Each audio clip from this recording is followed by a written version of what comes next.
5/12/2009 திருச்சிற்றம்பலம்.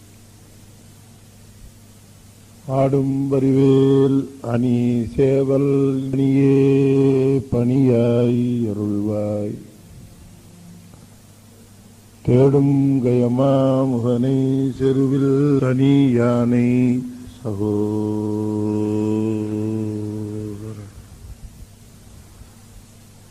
சக்கரவர்த்தி தவராச யோகி எனும் மிக்க திருமூலனருள் மேவுநாள் எந்நாளும். திருச்சிற்றம்பலம். அண்டசராசரங்களுக்கு எல்லாம் அதிபதியாக விளங்கக்கூடிய முருகப்பெருமானுடைய ஒப்பற்ற கருணையினாலே அருள்மிகு கமல விநாயகர் சத் சங்கமும் புரசை திருநெறி கழகமும் இணைந்து மிகச் சிறப்பாக நிகழ்த்தி வருகின்ற திருமூலர் அருளிச் செய்த திருமந்திரத்திலே இன்றைய தினம் முதல் தந்திரத்திலே கேள்வி கேட்ட அமைதல் என்கிற பகுதி பற்றி சிந்திப்பதற்கு திருவருள் கூட்டியிருக்கிறது.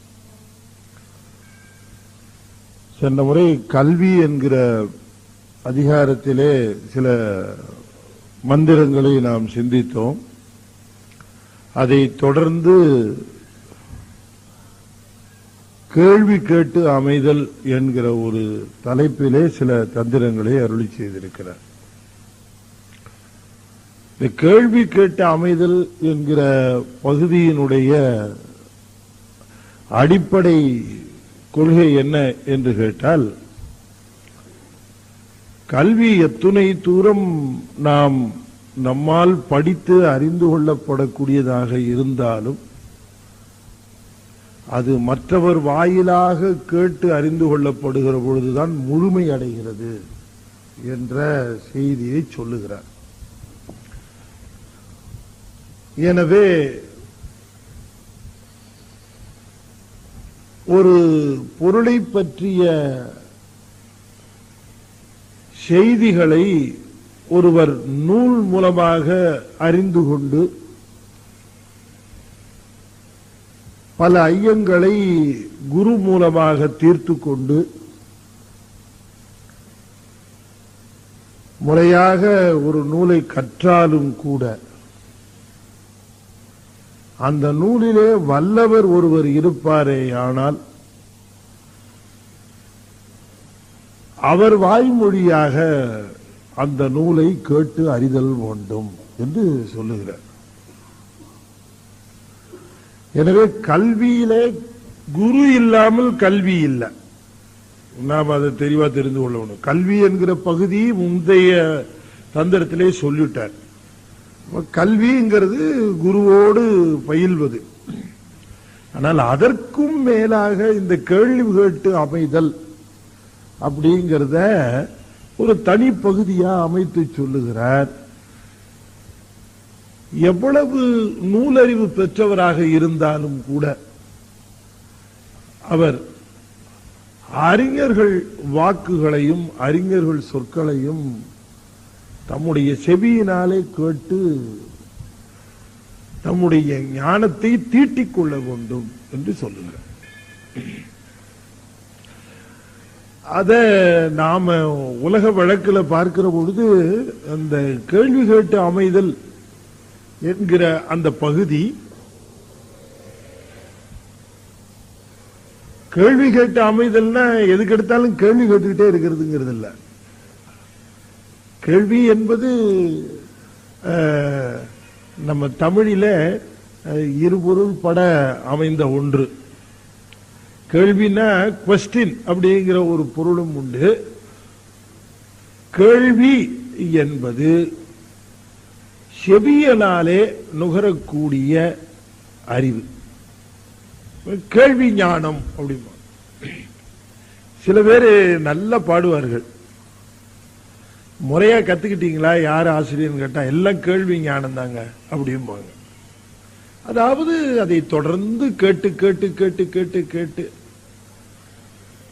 அதனாலே ஏற்படுகின்ற அந்த நுட்பங்களை அந்த எங்க வளைக்கிறது, எங்க சுழிக்கிறது, எங்க தூக்குறது, எங்க இறக்கிறது அப்படிங்கிற அத்தனை இசை நுட்பங்களையும் அப்படியே ஒரு சிறிது பிறடாமல் செய்யக்கூடிய வல்லமை உடையவர்களாக இருப்பார்கள். ஆனால் அத்துணையும் கேள்வி ஞானத்தினாலே வந்தது, வேறு சொரஞானத்தினால வந்ததல்ல.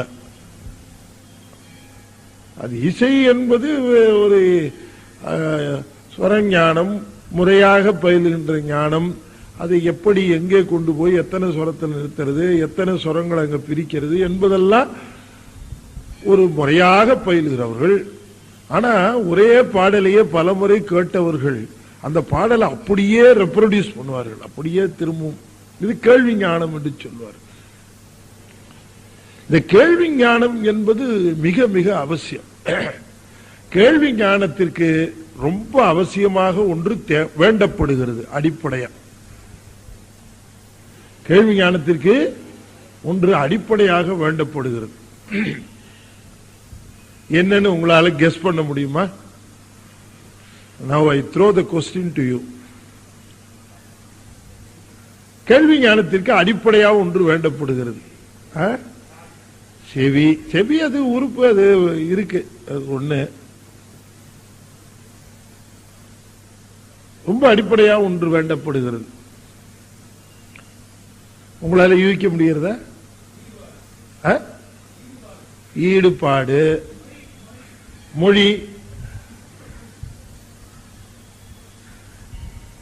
ஈடுபாடு, மொழி, செவி. சொல்லிட்டுங்களா? இதெல்லாம் வேணும் தான், இதெல்லாம் அவசியம், இதுவும் தேவைதான், எல்லாம் வேணும்.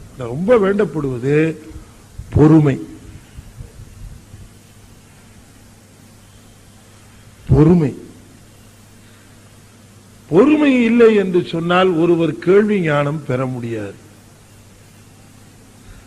என்ன பேச ஆரம்பிக்கும் போதே இதுதான் எனக்கு தெரியுமே அப்படின்னு தோணும். முதல்ல அப்படி தோணும். இல்லையா இப்படி தோணும். எப்படி? என்ன ஒண்ணுமே புரியல அப்படின்னு தோணும். இந்த இரண்டும் இருக்கு பாருங்க, என்ன பண்ணிடும், மிஸ்லீட் பண்ணிடும். ஓ இதுதான் தெரிஞ்ச சமாச்சாரம் தானே அப்படின்னுட்டு ஒண்ணு. இன்னொன்னு, என்னையா ஒண்ணுமே புரியல, இது நமக்கு சரிப்பட்டு வர சப்ஜெக்ட் மாதிரி தெரியல அப்படின்னு ரெண்டாவது. ரெண்டும் விட்டுட்டு மிக பொறுமையாக சொல்லுகிறவர் என்ன சொல்லுகிறார். இப்ப அதனாலதான் கேள்வி ஞானம் என்று சொல்லுகிறது. ரொம்ப தெளிவா சொல்லுகிறார், திருமூல சொல்லுகிறார், வல்லார் வாய் கேட்பதுனர். நீ வல்லார்னு ஒருவரை தேர்ந்தெடுத்துட்டு அவர்கிட்ட போய் உட்கார்ந்ததுக்கு அப்புறம் நீ இப்படி ஒரு முடிவு எடுத்தேன்னா பொறுமை இல்லாமல் அது உனக்கு இழப்பாக போகும். அப்ப ஒருத்தர் வல்லார் ஒருவர் வாய் மொழியாக கேட்பார். அதுல அவரு ஸ்பெஷலிஸ்டா இருப்பார். அதிலே அவரு தேர்ந்தவராக இருக்கிற ஒருவரிலும் சென்று அந்த குறிப்பிட்ட ஒரு அந்த செய்தியை நாம் அவர் வாயிலாக கேட்கிற பொழுது நமக்கு அடிப்படையா ரொம்ப தேவை பொறுமை. அந்த பொறுமை என்று சொல்லக்கூடிய ஒன்றிலே விளைகின்ற அந்த நலன், இதற்கு முன்பாக இந்த பொருள் பற்றி நமக்கு தெரியாத செய்தி இன்றைய தினம் தெரிய வந்திருக்கிறது என்ப பயனாக இருக்கும்.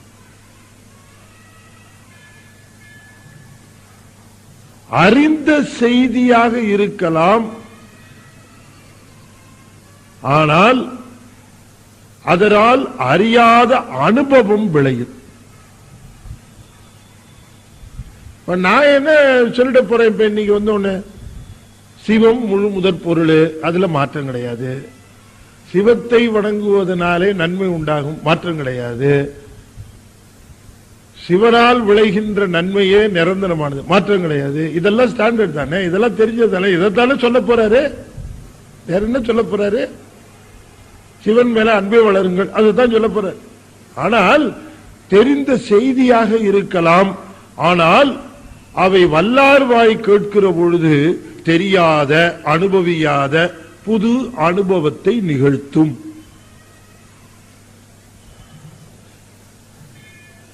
அத ரொம்ப தெளிவா இந்த கேள்வி கேட்டு அமைதல் என்கிற பகுதியில நமக்கு ரொம்ப புதுமையா சொல்லுகிறார் நம்முடைய திருமூலர்.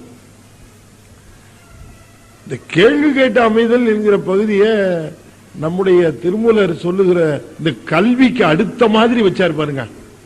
கல்வின்னு வச்சுட்டு உடனே கேள்வின்னு வச்சார். ஏன்னா கல்வி என்றனுடைய நிறைவே கேள்வி கேட்டு அமைவதிலே தான் இருக்கிறது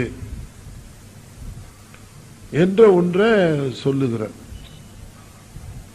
அத ரொம்ப தெளிவாக சொல்லுகிற பொழுதே சொல்லுகிறார். தேவர் பிராந்தனை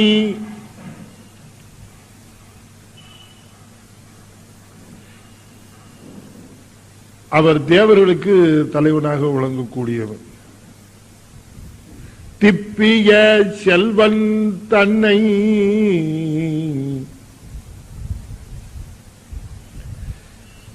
யாவர் ஒருவர் அறிவார் அறிந்த பின்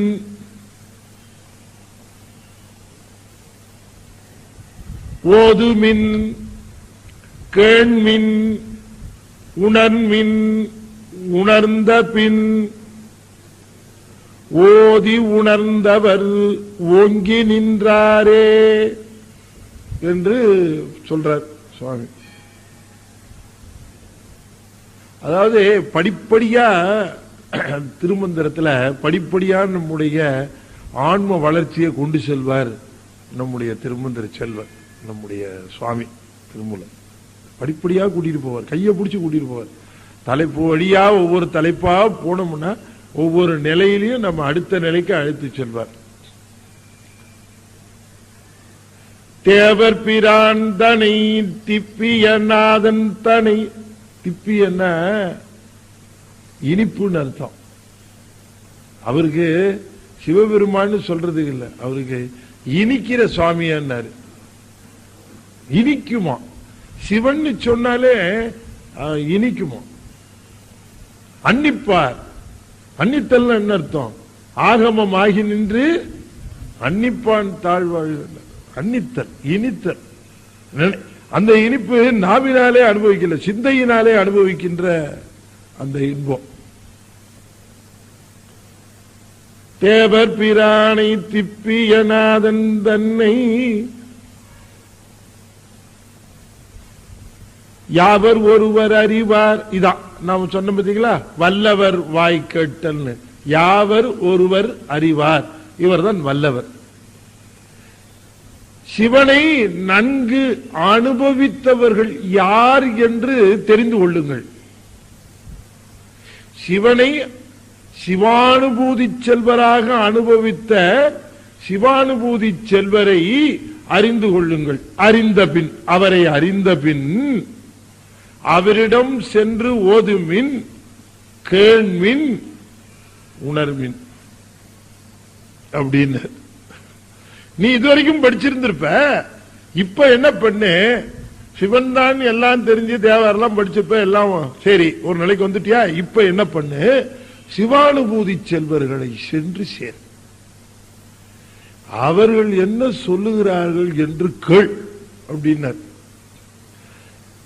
யாவர் ஒருவர் அறிவார் அப்படின்னா, யார் ஒருவர் அறிவார் என்று சொன்னால் அனுபூதியாக அனுபவமாக அறிந்தவர் யார்? இதுவரைக்கும் படித்தவர்களிடம் கேட்டு தெரிந்து கொண்டாய், இனி அனுபவித்தவர்களிடம் சென்று, இந்த சிவனை அனுபவித்தவர்கள், சிவானுபூதி செல்வர்களாக இருக்கிறவர்கள், அவர்களிடம் சென்று யாவர் ஒருவர் அறிவார் அப்படின்னா அனுபூதி செல்வர், சிவானுபூதி செல்வர், அவர்தான் இந்த யாவர் ஒருவர் அறிவார். அப்படி அந்த யாவர் ஒருவர் அறிவாரோ அவரை நீ அறிந்த பின், அதுதான் அர்த்தம்.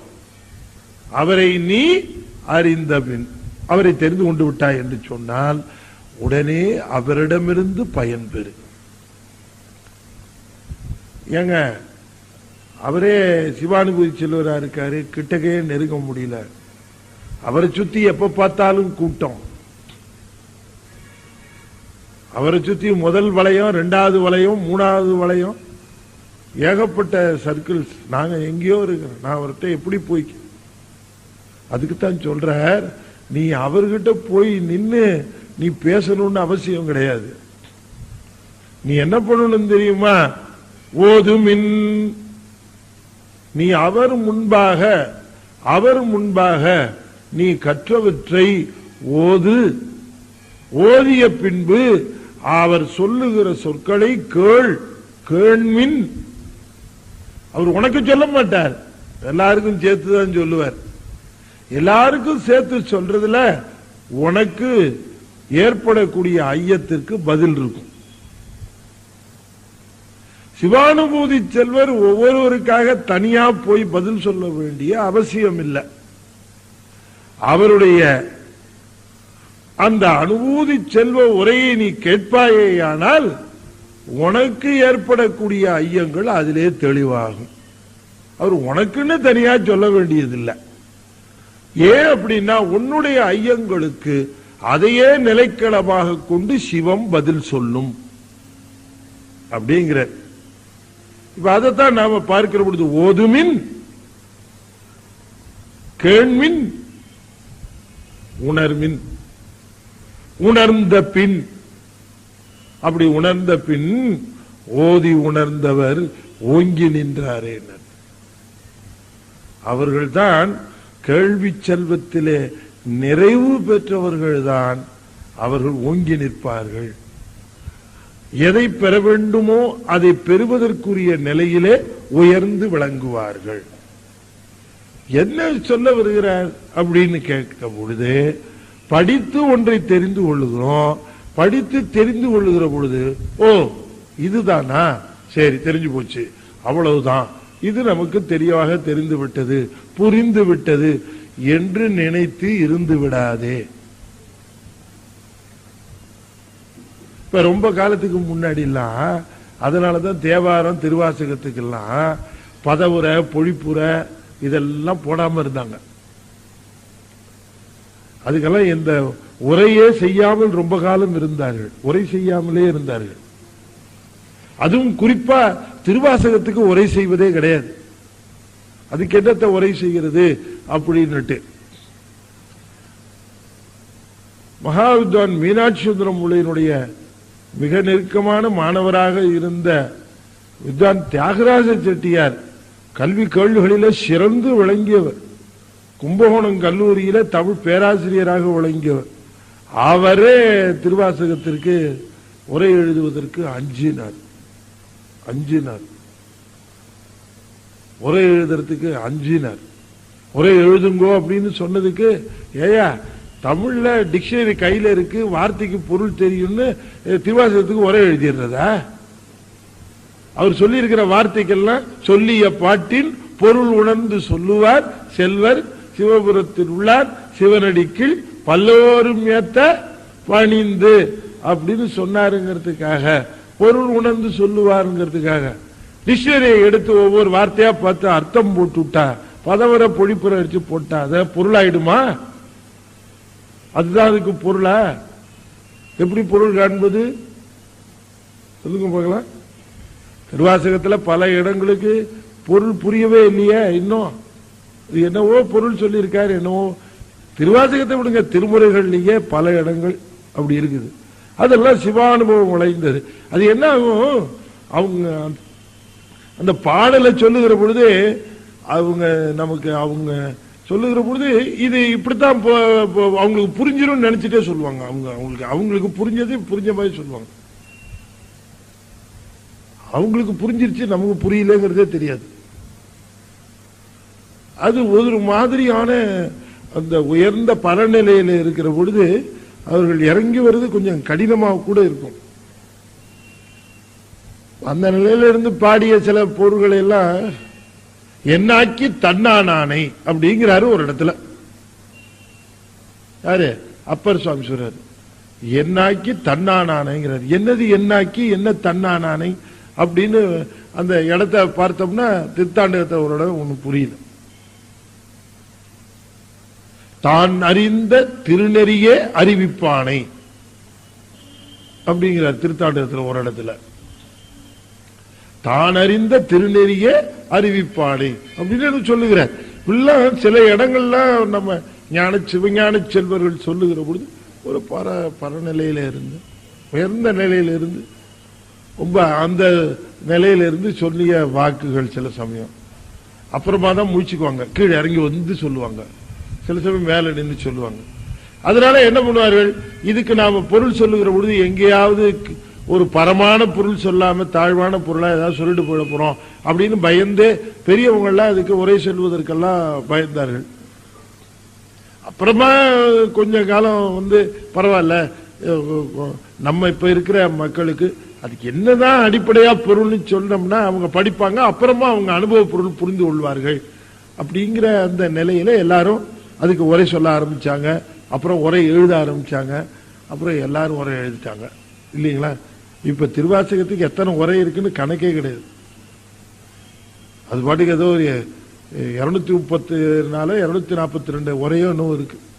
அவ்வளவு உரைங்க இருக்கு. நிறைய உரைகள் வந்துருச்சு. மிகச் சிறப்பான காசு பிள்ளையிலிருந்து எல்லாம் நிறைய பேர் உரை செய்திருக்காரு. அருணை வடிவாளர் செய்திருக்காரு, காசு பிள்ளை செய்திருக்கிறார், மறைமலை அடிகள் 4 அகவலுக்கும் செய்திருக்கிறார், எல்லாம் செய்திருக்கிறாங்க. நிறைய பேர் செய்துட்டாங்க. இன்னைக்கும் செய்யறாங்க, நாளைக்கும் செய்வாங்க. ஆனால் இந்த உரைகளை எல்லாம் படிங்க. படிக்கிறத விட எது ரொம்ப சிறப்புன்னார், திருவாசக உரையை காதால கேட்கிறது. யாராவது ஒருவர் அனுபூதி சொல்வர் சொல்லுவாரே ஆனால், திருவாசகத்தை பற்றி பேசுவாரே ஆனால், திருவாசகத்தை ஓதுவாரே ஆனால், அங்க போய் நாம் இருக்கிற பொழுது நமக்கு விளைகின்ற அனுபவம் இருக்க, அந்த அனுபவம் கேள்வியில தான் அமையும். கல்வியினுடைய பொருள் என்ன? கல்விக்கு என்ன பொருள், பயன்? கல்வியினால் என்ன பயன்? நம்ம அல்டிமேட்டா அதை பார்க்கணும்ல. கல்வியினாலே நிறைந்த பயன் என்ன அப்படின்னா, நல்ல வேலை கிடைச்சி ஒழுங்கா சம்பாதிக்கணும் அப்படின்னு நீ சொல்லிடக்கூடாது. அது அந்த கல்வி இல்ல, இந்த கல்வி. இந்த கல்வி ஆன்ம நேய கல்வி. ஆன்மாவினுடைய அறிவு விளக்கம் ஏற்படுவதற்காக, ஆன்ம அறிவில விளக்கம் ஏற்படுவதற்காக, சிவானுபவ செல்வத்தை பெறுவதற்காக விளைகின்ற கல்வி. அந்த கல்வி கேள்வி கேட்டு அமைவுதல் என்பதிலேயே சென்று நிறைவடைகிறது. அதனாலதான் இந்த ஞான நிலையில கொண்டு போய் இந்த ஓதுதலை கொண்டு போய் வைத்தார்கள். இந்த நிலையில சரியை, கிரியை, யோகம், ஞானம் அப்படின்னு கொண்டதுல கொண்டு போய் ஞானத்துல கொண்டு போய் என்ன வச்சார்கள் சொன்னா, சிவானுபவ நூல்களை ஓதுதல், ஓத கேட்டல், கேட்பித்தல், சித்தித்தல், இதெல்லாம் ஞான வேள்வி அப்படின்னு. இதெல்லாம் ஞான வேள்வி அப்படின்னு. அப்படின்னா ஒரு சிவானுபவ ஒரு செய்திகளை காதினாலே கேட்கிற பொழுது ஏற்படுகிற அந்த நிலை இருக்கிறது அல்லவா, அந்த அனுபவம் ஆன்மாவிற்கு தேவைப்படுகிறது. இன்னும் சொல்ல போனா நாத தத்துவத்துக்கு மேல அதான் நிறைவானது. இந்த நாத தத்துவங்கிறது தான் நிறைவு. நீங்க பாத்தீங்கன்னு சொன்னீங்கன்னா, படிக்கிறது இருக்கு பாத்தீங்களா, படிக்கிறீங்க, அதுல நிறைய செய்திகள் உங்களுக்கு புரியும், உண்மைதான், இல்லைன்னு சொல்லல. தேவாரம் படிப்பீங்க, அதை சிந்திப்பீங்க, அதுல கொஞ்சம் படிக்கிறதுனால புரியும். ஆனா அது விந்து தத்துவம் தான். இதை தாண்டி போய் நாத நிலையிலே நின்று அதை கேட்டல் என்று சொல்லுகிற பொழுது நாதாந்தமாக இருக்கக்கூடிய பொருளை அடைவதற்குரிய வழியை அது தரும். இதுக்கு அடுத்ததுதான் அந்த குரு வருகிற நிலைய. அந்த குரு ஞான குரு. குரு 2 விதம். ஒருத்தர் போத குரு, இன்னொரு அவபோத குரு. போத குரு கடைசியில வருவார். ஞான நிலையில வருகிற போத குரு வேற, கீழே இருக்கக்கூடிய நிலையில பல பேர் குருமார்கள் வருவார்கள், அவர்கள் நிலை வேற. இந்த கடைசியில வர குரு இருக்கார் பாரு, ஞான குரு, அவர் தான் சிவபெருமானே வருவார். மானுட சட்டை தாங்கி அவரே வருவார்னு சொன்னது அது அந்த ஸ்டேஜில் தான் சொல்லுவார். ஆக இவருக்கு ரொம்ப தெளிவா சொல்லுகிறார், நீங்கள் யாவர் ஒருவர் அறிவார், அறிந்த பின் அப்படின்னு சொன்ன அவரை அறிந்த பின். யாரை அறிந்த பின்? வல்லவர் ஒருவரை அறிந்த பின். அவர் யாருன்னு தெரிந்து கொண்டு விட்டீர்கள், தெரிந்து கொண்டு விட்டீர்கள் என்று சொன்னால் டோன்ட் மிஸ் ஹிம் அப்படிங்கிற, அவர் விட்டுறாதீங்க அப்படிங்கிற. அப்படின்னா என்ன அர்த்தம்? வல்லவர் ஒருவரை அறிந்து கொள்வதற்கே சற்று காலம் பிடிக்கும். அதுல சிவானுபூதி செல்வராக விளங்குகிறவர் யார் என்று தெரிந்து கொள்வதற்கு காலம் பிடிக்கும். அவரை அறிந்து கொண்ட பின் அவரிடம் கேள்மின், ஓதுமின், கேள்மின், உணர்மின். அதுக்கப்புறம் தான் உணர்வு ஏற்படும். கேள்வி கேட்டதுக்கு பிறகுதான், கேள்வி கேட்கறதுன்னு தான் கேட்பதல்ல, செவிக்கு தான் கேள்வின்னு பேரு. செல்வத்துட் செல்வம் செவி செல்வம், அல்லது அதுக்கு தலைப்பு கொடுத்தார் கேள்வி செல்வம்னு பேர். இது கேள்வி செல்வம். இது கேள்வி கேட்டு அமைவது என்பது அவர் வாக்கினாலே கேட்டு தெளிவு பெறுவது. அதனாலதான் நம்முடைய ஞான நிறைவு எப்படி அமையும்னு சொன்னா, இந்த ஞான நிறைவு இந்த நாதத்துல போய் தான், கேள்வி செல்வத்துல தான் நிறைவு. அதனாலதான் அதை தொடக்கமா ஆரம்பிச்சது நம்முடைய திருமுறைகள். தோடுடைய செவியன் அப்படின்னு செவியில துவங்குச்சு. ஏன்னா கேள்வி செல்வத்தினாலே தான் நிறைவு பெறுவது என்று காட்டுவதற்காக செவியை நினைவுபடுத்துவதாக அமைந்தது நம்முடைய திருமுறை பாடல்கள். எத்தனை படிச்சாலும் காதால கேளு, உன்னுடைய செவியினாலே கேளு. அப்படின்னு சொன்னா, நீ உன்னுடைய செவியினாலே கேட்கிற அந்த பெரும் பாக்கியம் நீ பெற்றிருப்பாயே, ஆனால் அதுவே நிறைவான பயனாக உனக்கு அனுபவத்தை ஏற்படுத்தும். அந்த எந்த அனுபவம் சிவானுபவத்திற்காக இந்த ஆன்மா விளைகிறதோ அதை ஏற்படுத்துவது கேள்வி செல்வம் தான். நிறைய கேட்கணும், நிறைய கேட்கணும். மற்றவங்க என்ன சொல்றாங்கன்னு கேட்கணும்.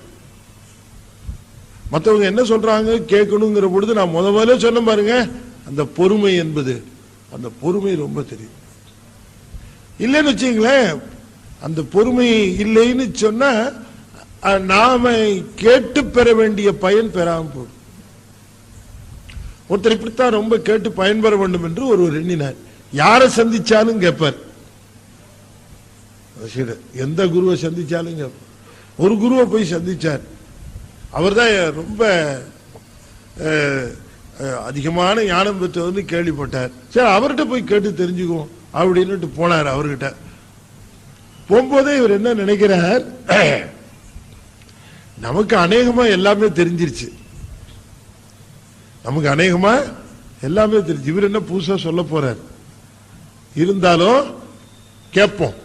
நமக்கு தெரியாதது ஒண்ணு இவர் சொல்லிட போறதில்லை, இந்த குரு என்ன சொல்றாரு கேட்போம் அப்படின்னுட்டு அவர்கிட்ட போனார். அவர்கிட்ட முதல்ல சந்திக்க வாய்ப்பு கிடைக்கல, 2-3 தடவை ஆச்சு. அப்புறம் 3ஆவது தடவை வாய்ப்பு கிடைச்சது. வாங்க உட்காருங்கன்னாரு. உட்கார்ந்த உடனே என்ன சாப்பிட்றீங்க, டீ சாப்பிட்றீங்களான்னு. சாப்பிட்றேன்னு உடனே 2 கப்பை வச்சார். அவருக்கு ஒரு கப்பு, ஒரு கப்பு. அதுல டீ எடுத்து, நீங்க எங்க இருக்கீங்க, என்ன பண்ணிட்டு இருக்கிறீங்க அப்படின்னு கேட்டார். தனக்கு ஒரு கப்புல ஊத்தினார். ஊத்திட்டு எடுத்து இப்படி வச்சுட்டார். அவருக்கு ஒரு கப்புல ஊத்தினார். ஊத்திக்கிட்டு கேட்டுட்டே இருந்தாரா, ஊத்திக்கிட்டே இருந்தார். ஊத்திக்கிட்டே இருந்தார். ஊத்திக்கிட்டே இருந்தோன்னு என்னாச்சு, கப்பு ரொம்பிருச்சு. ரொம்பினது கப்பு என்னாச்சு, வழிய ஆரம்பிச்சிருச்சு, ஓவர் ஃப்ளோ ஆரம்பிச்சிருச்சு. ஊத்துறாரு, வெளியே வழிஞ்சுக்கிட்டே இருக்கு. உடனே அந்த வந்தவர் என்ன பண்ணாரு, ஐயா நீங்க கப்பு நிறைஞ்சிருச்சு, ஊத்திக்கிட்டே இருக்கீங்க, வெளியில போயிட்டே இருக்கு, அதை கவனிக்கலையாரு. ஓ அப்படியா, அப்ப நிரம்பின கப்புல எவ்வளவு ஊத்துனாலும் வெளியில வழிஞ்சிருமான்னாரு. ஆமா, ஏற்கனவே நிரம்பி இருக்குது உங்களுடைய அறிவு, நான் எவ்வளவு சொன்னாலும் அது வெளியில வழிஞ்சுதானே போகும், அதுல ஏறவா போகுது, போயிட்டு வாங்கன்னாரு. இல்லையா, ஏற்கனவே ரொம்ப கிடக்குது, என்ன சொன்னாலும் ஓவர் ஃப்ளோ தானே ஆகும், அதுல போய் ஸ்டோர் ஆகும், எதுக்கு என் நேரமும் வேஸ்ட் உங்க நேரத்தையும் வேஸ்ட் பண்ணுவோம் அப்படின்னு கால்ல சாஷ்டாங்கமா விழுந்து விட்டார். மன்னிக்கணும். அதனால தான் நாம ஞானிகளிடம் செய்தி கேட்க வருகிற பொழுது எம்டியா வரணும். எப்படி வரணும்? எம்டியா வரணும். எம்டியா வரணும்னா என்ன அர்த்தம்? பாக்கெட் எம்டியா வரணும்னு சொல்ல நான். திருப்பி எப்படி போவீங்க பஸ்ல? அதுக்கு சொல்ல எம்டியா வரணும்னா எப்படி வரணும்? இது நமக்கு ஒன்றும் தெரியாது, என்ன சொல்றாரு கேட்போம், அப்படி வரும். அப்பத்தான் அவர் சொல்லுகிற செய்திகள்லாம் போய் அங்க சேரும் இல்லைங்களா? என்ன சொல்ல போறாரு பார்ப்போம். அப்படியே வந்தோம்னா அது வெளியே போகும். அதான் சொன்னார் ஓதுமின் கேள்மின். அதுக்குத்தான் இந்த ஓதுமின். ஓதுமின்ங்கிறது எதுக்குன்னா நான் சொல்றேன் கேட்டுங்க. இந்த ஓதுதல் என்பது எதற்கு கேள்வின் என்பதற்கு முன்பாக வைத்தார்னு பார்க்கணும். கேட்கறதுக்கு தானே அங்க வந்தோம், எதுக்கு ஓதுறதுக்கு அப்படின்னு பார்க்கணும். அது ரொம்ப தெளிவா வச்சிருக்காரு நம்முடைய திருமூலர். கேள்மின் அப்படின்னா கேட்கணும்.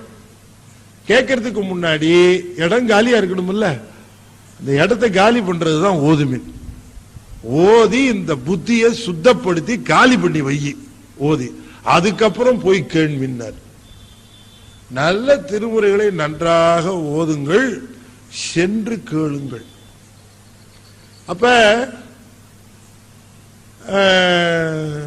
நான் உதாரணத்துக்காக சொல்றேன், நீங்க டக்கு நேரம் அப்படியே கோரலேட் பண்ணாதீங்க. இப்ப நாம இன்னைக்கு கல்வி பார்த்துட்டோம், அடுத்தது கேள்வி கேட்டு அமைதல் பகுதினா நீங்க உடனே கேள்வி கேட்டு அமைதல் பகுதி பாடல்களை எல்லாம் படிச்சு ஓதிட்டு கேள்வின்னு அர்த்தம். அதுக்கு நீங்க ஓதி முடிச்சு இங்க கேட்டீர்கள் என்று சொன்னால் உணர்மின், உணர்ந்த பின் ஓதி உணர்ந்தவர் ஓங்கி நிற்பாரு. இப்ப புரியுதா? அத சொல்ற. அப்ப நாம ஒரு செய்தியை போய் கேட்க போறோம் அப்படின்னு சொன்னால், நான் அது அடிக்கடி சொல்லுவேன், திருஞான சம்பந்தர் சில அன்பர்கள் இருக்காங்க, அவர்கள் திருஞான சம்பந்தர் தேவாரம் திங்கட்கிழமை ஓதுகிற பொழுது அந்த பதிகத்தை ஒரு முறை வீட்டில் முழுவதுமா படிச்சு அதை படிச்சு பார்க்கிற பொழுது தனக்கு புரியாத இடங்களை, இந்த இடங்கள் தானே நமக்கு ரொம்ப சந்தேகப்படுகிற இடங்கள் அப்படின்னு அதை ஒரு அண்டர்லைன் பண்ணி அந்த இடம் வருகிற பொழுது நாம கேட்டு தெளிவு பெற்றுக் கொள்ள வேண்டும் அப்படின்னு அந்த ஓதுமின் கேள்மின் உணர்மின், உணர்ந்த பின் ஓதி உணர்ந்தவர் ஓங்கி நின்றாரே. இப்ப ஓதி உணர்ந்தவர் என்று சொல்லுகிற பொழுது ஓதுவது உணர்வதற்காக. படிப்பதை விட ஓதுதல் ஏன் உயர்ந்தது? அதனாலதான் நம்முடைய திருஞான சம்பந்தர் சொன்னார். திருஞான சம்பந்தர் சொல்லுகிறார், காதலாகி கசிந்து கண்ணீர் மல்கி ஓதுவார் அப்படின்னார். அப்ப ஓதுகிற பொழுது பொருளை உண்ணி ஓதுதல், அப்படி ஓதி உணர்தல். இந்த ஓதி உணர்தலுக்கு இடையில கேட்டல். ஓதி கேட்டு உணர்ந்த பின் உயர்ந்து நின்றாரே அப்படின்னு சொல்லுகிறார். ஆக இந்த உணர்வு என்பது, உணர்ச்சி என்பது கேள்வி கேட்கிற பொழுது, அதாவது கேள்வியினால் கேட்கிற பொழுது, அதனால் செவியினாலே கேட்கிற பொழுது அனுபவம் ரொம்ப சுலபமாக விளைகிறது. அதனால தான் நாம அடிக்கடி சொல்றது என்னன்னா, நல்ல விஷயங்களை கேட்கணும். நல்ல விஷயங்களை கேட்கறது எவ்வளவுக்கு எவ்வளவு முக்கியமோ அவ்வளவுக்கு அவ்வளவு கெட்ட விஷயங்களை கேட்காம இருக்கிறது அது இன்னும் ரொம்ப முக்கியம். ஏன்னா என்னதான் சொல்றாரு பார்க்கலாமே அப்படின்னு போய் கேட்டீங்கன்னா அது அந்த சிந்தையை தூய்மைக்கேடு அடைய செய்து விடும். அது வேண்டாங்கிறாரு. நல்ல தெளிவா சொல்றாரு திருஞான சம்பந்தர். சமணர்கள் பேச்சையும் பௌத்தர் பேச்சையும் வீண் பேச்சு செவி மடுக்காதீர் அப்படின்னு சொல்ற, செவியுறாதீர் அப்படிங்கிறது. என்னதான் சொல்றாங்களேன்னு கேட்கிறேன்னு போய் கேட்காதே. நான்லாம் கேட்டுட்டோம், நாங்கெல்லாம் தெரிஞ்சுக்கிட்டோம், தெரிஞ்சுதானே உனக்கு சொல்றோம். நாங்க சொல்லுகிற எங்களுடைய அனுபவத்தினுடைய பலனை நீ அனுபவிக்க வேண்டுமே தவிர நீ ஒரு தடவை புதுசா அதை என்னன்னு தெரிஞ்சு அதை உணர்ந்து அதை தெரிந்து கொள்ளுகிறேன்னு ஏன் நேரத்தை வீண் பண்ணணும் என்று சொல்லுகிறார். ஓதி உணர்வின் ஓதி உணர்ந்த பின் ஓங்கி நின்றார். அப்ப இந்த ஓதி உணர்தல் என்பதற்கு இடையில இந்த கேள்வி கேட்டு அமைதல் அப்படிங்கிறது ஒரு செய்தி, ரொம்ப முக்கியமான செய்தியாக இருக்கிறது. அதனால இந்த கேட்பதினாலே ஏற்படுகின்ற பலனை ரொம்ப வலியுறுத்தி சொல்லுகிறார் நம்முடைய திருமூலர். இதுக்காக ஒரு அதிகாரத்தை ஏற்படுகிறார். ஈசன் அருளும் எதை கேட்கணும்னு சொல்றார். ஈசன் அருளும் பிறப்பு இறப்பையும், ஈசன் அருளும் பிறப்பு இறப்பையும். ஈசனுடைய திருவருள், பிறப்பு இறப்பு, இந்த செய்திகள்ல நமக்கு அனுபூதி பெற்றவர்களிடமிருந்து பல செய்திகளை நாம கேட்டு உணர வேண்டும்.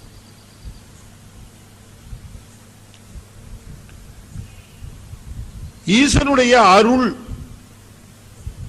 எப்படி விளைந்து நிற்கிறது?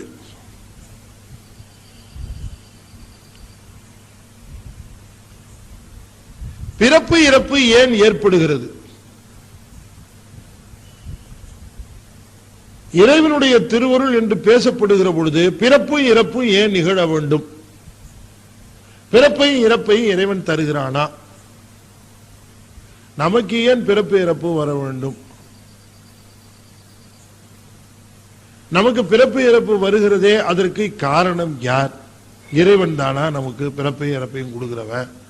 இல்ல வேற ஏதாவது காரணம் இருக்கா என்கிற இந்த மாதிரியான செய்திகளைத்தான் நீங்க கேட்டு தெரிந்து கொள்ள வேண்டும்.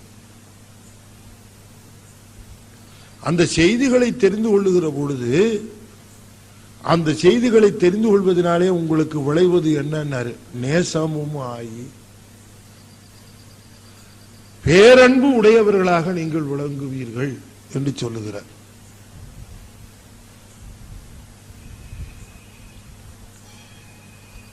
இந்த கேள்வி கேட்டு அமைதல் என்கிற பகுதியை அமைக்கிற திருமூலர் ஒரு முக்கியமான செய்தியை நமக்கு சொல்ல விரும்புகிறார். என்ன அப்படின்னு கேட்டா, ஆணவத்தினுடைய ஒரு பகுதி எப்படி விளைகிறது என்று சொன்னால், எவ்வளவு வேணா பேசுறதுக்கு பொறுமை இருக்கும், ஆனா கேட்கறதுக்கு பொறுமை இருக்காது. அதுவும் எப்படின்னு கேட்டீங்கன்னா, சத்து விஷயங்கள், உயர்ந்த விஷயங்கள், இவற்றை கேட்பதற்கு இன்னும் அதிகமான பொறுமை தேவை. ஏன்னு கேட்டா, அதனால இமீடியட்டா லாபம் இல்லை, இல்லைங்களா?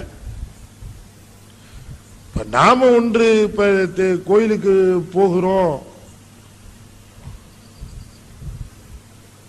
வழிபாடு செய்கிறோம், ஏன் அப்படின்னு கேட்டா, பெரும்பாலான காரணம் என்னன்னா, எனக்கு இப்ப இருக்கிற பிரச்சனை, எனக்கு இன்னைக்கு இருக்கிற கஷ்டம், எனக்கு வாழ்க்கையில் இருக்கிற சிக்கல், இவைகளின் பொருட்டே தான் நம்முடைய கடவுள் வழிபாடு அமைகிறது. அது சந்தேகம் இல்லை. அது நம்ம ஒருத்தர் ஒளிவு மறைவா பேசிக்க வேண்டாம். நாம என்ன உண்மையை பேசிக்கணும். இதுல என்ன இருக்கு ஒளிவு மறைவு? சார் கடவுளை கும்பிடுன்னு சொல்றீங்க, சிவனை கும்பிடுன்னு சொல்றீங்க, ரைட், எல்லாம் சரி. எனக்கு வாழ்க்கையில் இருக்கக்கூடிய துன்பங்கள், சிக்கல்கள் நீங்குமா, பிரயோஜனப்படுமா? இதுதான் நாம கேட்கிறோம். அதனாலதானே அவங்க சொல்லுகிறார்கள், உங்கள் துன்பங்களை உடனே நீக்குகிறோம். கண் தெரியாதவர்கள் உடனே பார்க்கிறார்கள், கால் இல்லாதவர்கள் உடனே நடக்கிறார்கள், இல்லையா? வாயில்லாதவர்கள் உடனே பேசுகிறார்கள் அப்படின்னு தானே விளம்பரமே. உடனே அதை பார்த்த உடனே நமக்கு ஆகா இது இம்மீடியட் எஃபெக்டா இருக்கும் போல இருக்க. உடனே இம்மீடியட்டா இருக்கிற எஃபெக்ட்ல இருக்கிறதுல நம்ம கொஞ்சம் அது ஈடுபட்டா என்ன அப்படின்னு நமக்கு ஒரு அதுல ஒரு ஆர்வம் ஏற்படுவது இயற்கை தானே. நமக்கு தேவையானவற்றை இறைவன் கொடுப்பாரா? முதல் கேள்வி. இரண்டாவது கேள்வி, அதை உடனே கொடுப்பாரா? இதான்.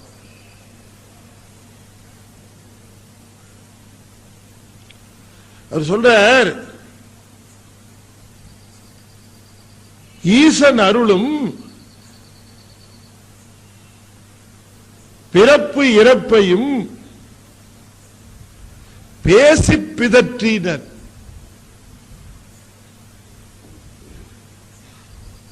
பேசி பிதற்றினர். அது என்னது? பிதற்றுதல்,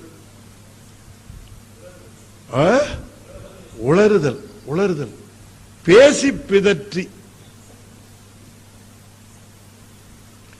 பேசி பிதற்றிய பிறகு என்ன வரும்னாரு? மகிழ்வு எய்திய பின்.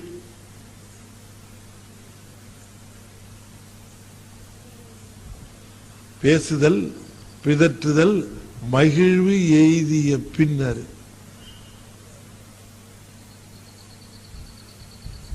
நம்ம 7 திருமுறை வரைக்கும் நம்முடைய திருஞான சம்பந்தர், திருநாவுக்கரசர், சுந்தரமூர்த்தி சுவாமிகள் எல்லாருமே, திருஞான சம்பந்தர் அதுவும் இன்னும் குறிப்பா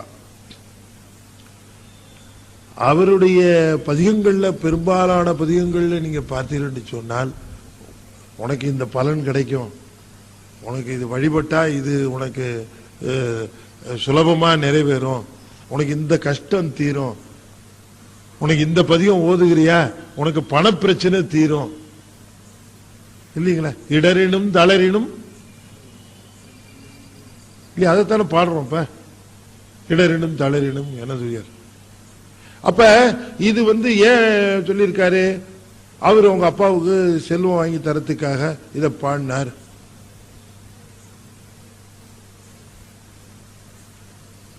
அதனால இது நம்ம பாடினா நம்ம செல்வம் குறை நீங்கும், வறுமை நீங்கும், பணம் வரும், செல்வம் வரும். ஜுரம் வந்தது, அவ்வினைக்கு இவ்வினை என்று சொல்லும் அகுதறிவீர். இதை பாடினா ஜுரம் நீங்குகிறது. இது ஜுரம் நீங்கு பாடம், இது பதிகமாக இருக்கிறது. சரி, பாடினாரு. திருமணமாகல, பதிகம் இருக்கு, திருமணஞ்சேரி பதிகம் இருக்கு. மூட்டுல ப்ராப்ளம், பிராக்சரு, வீங்கு விலை இருக்கு.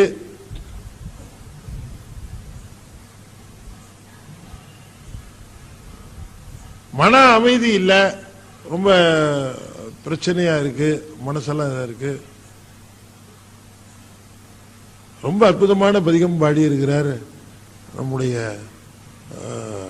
திருஞான சம்பந்தர். திரு எழுக்கூற்றிருக்கை இதெல்லாம் எத்தனையோ அருளி செய்திருக்கிறார்.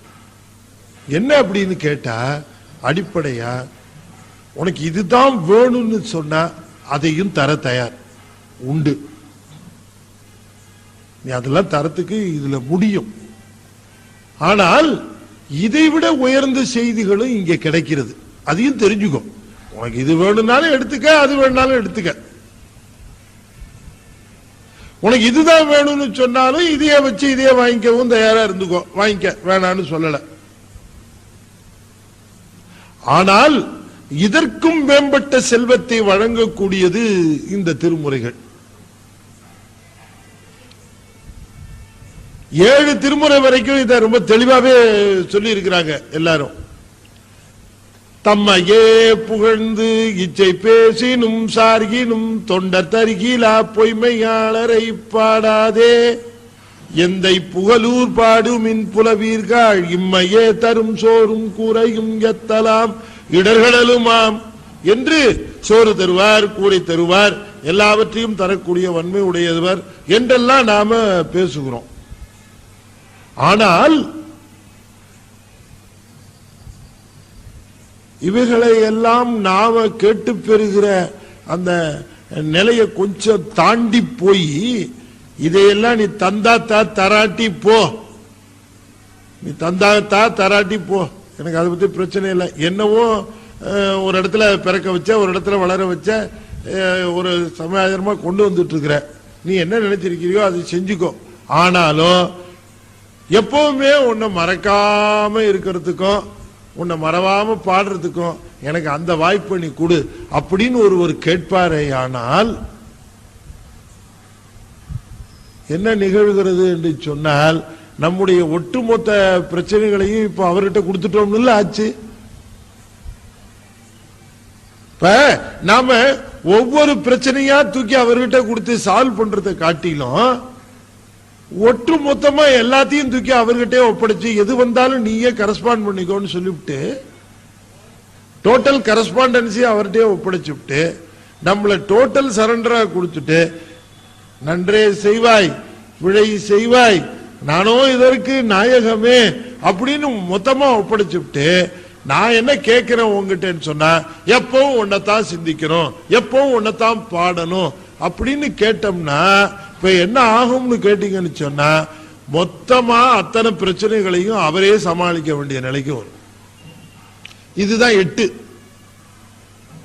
தனித்தனியா நீங்க சமாளிச்சுக்கிறதா இருந்தாலும் சமாளிச்சுக்கங்க, இல்ல மொத்தமாவே அவர்கிட்ட கொடுத்துட்டு இல்லையா. இப்ப சில பெண்கள் பார்த்தீர்கள்னு சொன்னா, சில பெண்கள் ஏங்க அரிசிக்கு இவ்வளவு ரூபாய் கொடுங்க, எண்ணெய்க்கு இவ்வளவு ரூபாய் கொடுங்க, அப்புறம் காய்கறிக்கு மொத்தமா கொடுத்துருங்க, நீ காய்கறி விலை அப்படி இருக்கு, என்ன இதுக்கு இவ்வளவு ரூபாய் கொடுங்க, இதுக்கு இவ்வளவு கொடுங்க அப்படின்னு கேட்டு கேட்டு வாங்கிக்கிறவங்க இருக்கிறாங்க.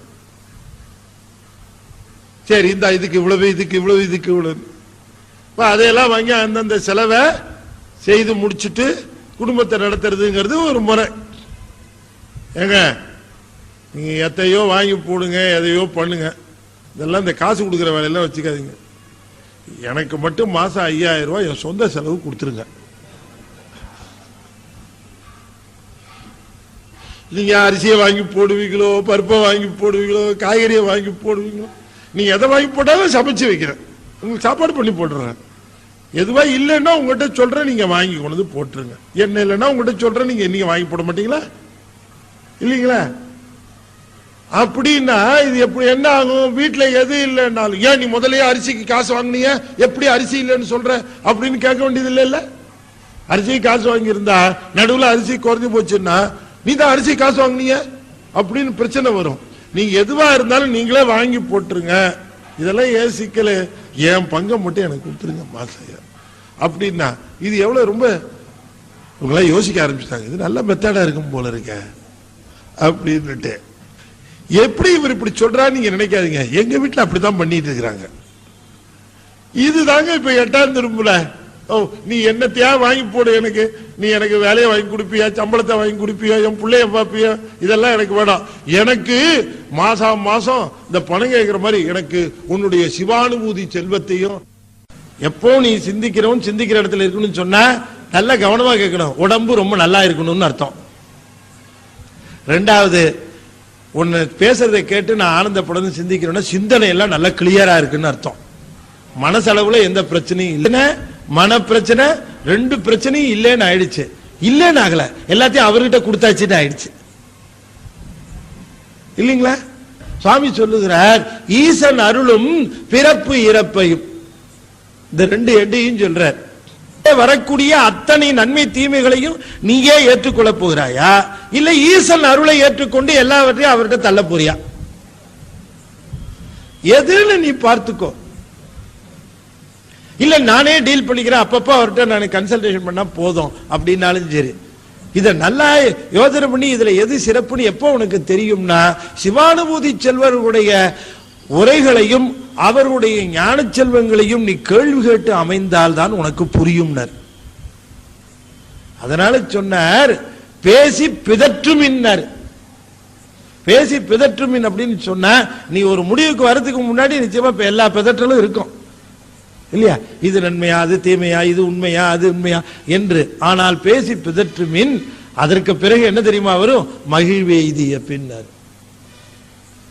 நீ கொடுத்துட்ட பிரச்சனை முடிஞ்சு போச்சுன்னா அதுக்கப்புறம் வர மகிழ்வு இருக்கு பாரு. என்ன வந்தாலும் நமக்கு என்னதான், அவர்கிட்ட ஏற்கனவே கொடுத்துட்டோமே. அப்புறம்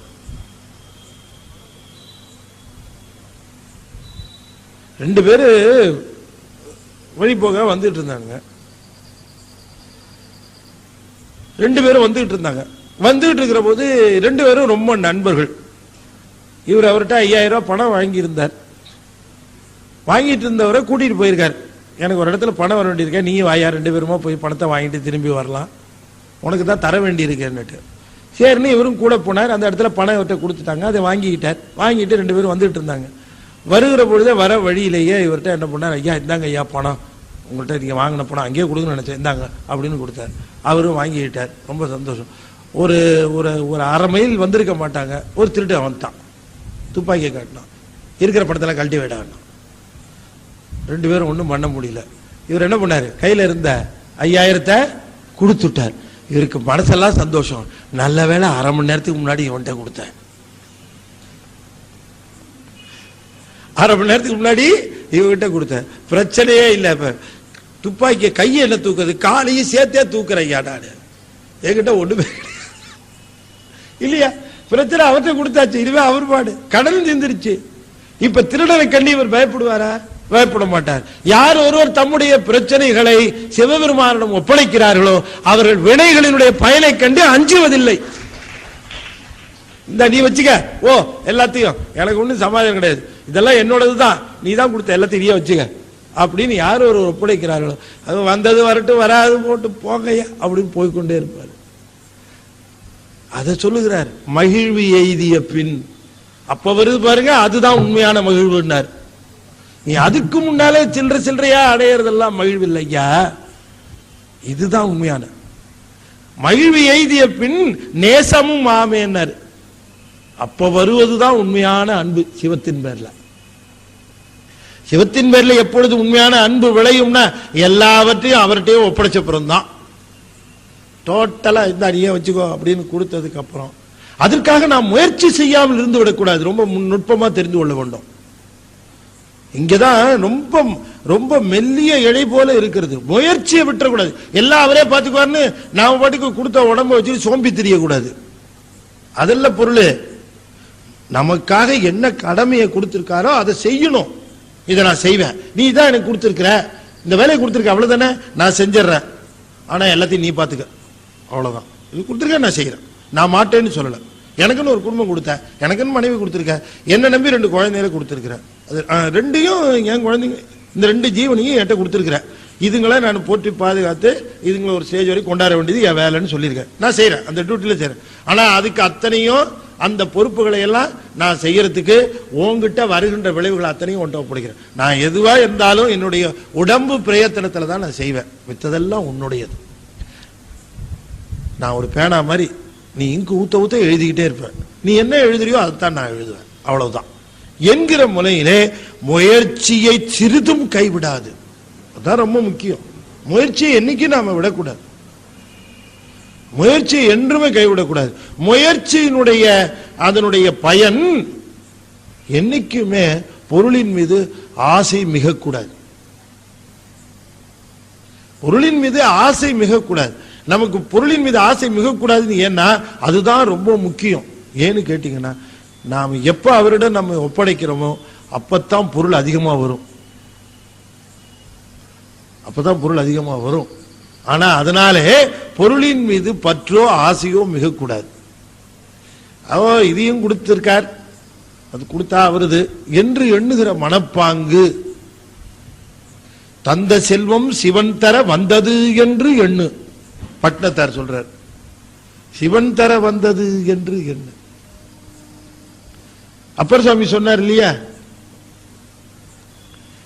இறப்பவர்க்கு ஈய வைத்தார், ஈபவர்க்கு அருளும் வைத்தார், கரப்பவர் தங்கட்கெல்லாம் கடு நரகங்கள் வைத்தார். இறப்பவர்க்கு ஈய வைத்தார். ஒருத்தர் ஒண்ணு இல்லைன்னு கேட்கிற பொழுது அவர்களுக்கு ஈவதற்காக நம்ம கிட்ட பொருள் கொடுத்து வச்சிருக்கிறாராம். வந்தா குடுன்னு தான் கொடுத்திருக்காரு நம்ம கிட்ட, நாம கொடுப்போம் நினைச்சிட்டு நம்ம கொடுத்திருக்காரு. அத மறைக்க கூடாது. நம்மகிட்ட கொடுத்திருக்காரு. ஒருத்தன் வந்து கேட்கறான்னா ரொம்ப சரியா கேட்கறான்னா இருக்கிறது தெரிஞ்சு வந்து கேட்கறான்னு அர்த்தம். அவர் தான் சொல்லி அனுப்பிச்சிருக்காரு, அவன்கிட்ட கொடுத்திருக்கான் போய் வாங்கிக்க. பசிக்குதா, சாப்பாடு அவன்கிட்ட கொடுத்து வச்சிருக்கான் போய் சாப்பிடு அப்படின்னு நம்மகிட்ட அனுப்புவார். ஒருத்தர் நம்மகிட்ட சாப்பாடுன்னு கேட்டு வரா, நம்ம வீட்டுல சாப்பாடு இருக்குன்னா அவர் தான் அனுப்பிச்சு வந்திருக்கிறான்னு அர்த்தம். ஏதோ நம்ம வீட்டில் சாப்பாடு இருக்குன்னு அவனுக்கு எப்படி தெரியும்? ஆனால் நம்ம வழக்கமாக சொல்லுவோம் இன்னும் ஆகலை அப்படின்னுட்டு. அடுத்த வீடு போய் பாரு அப்படின்னுட்டு. அடுத்த வீட்டுக்காரன் சொல்லிட்டு போனானே என் வீட்டில் சாப்பாடு ஆயிடுச்சு, யார் வந்தாலும் இங்கே அனுப்பிச்சு வை அப்படின்னுட்டு. ஈரப்பவர்க்கு ஈய வைத்தார், ஈபவர்க்கு அருளும் வைத்தார். சரி, அப்படி கொடுத்தாச்சே, சாப்பாடு போட்டாச்சே, இவரு உழைப்புல வந்து இந்த சாப்பாடு எடுத்து போட்டாச்சே, அதுக்கு சும்மா விட மாட்டாராம். சுவாமி அருளும் வைத்தார்னார். அவர் கொடுத்ததுக்கு அவர் அருளை கொடுத்துருவாராம். என்னைக்குமே சிவன் பேர்ல செய்த அறத்திற்கு பலனின்றி போகாது. மனுஷன் ஏமாத்துவான், சிவன் ஏமாத்தவே மாட்டான். மனுஷன் ஏமாத்துவான், சிவன் ஏமாத்த மாட்டான். ஒண்ணுக்கு ரெண்டா செய்வான், ஒண்ணுக்கு ரெண்டா செய்வான், ஏமாத்தவே மாட்டான். அதனாலதான் நம்ம வள்ளல் பிரான் சொன்னாரு, நீ ஏமாத்தவே மாட்டியா, ஒண்ணுக்கு ரெண்டா செய்விய. ஒரு கல்யாணத்தை வந்து தடுத்து நிறுத்தின, ஐயோ ஏமாத்திட்டியேன்னு எல்லாரும் நினைச்சாங்க. அதுக்கு பதிலாக 2 கல்யாணம் இல்லையா பண்ணி வச்சு அவருக்கு அப்படின்னாரு. யாருக்கு? சுந்தரமிசாமி.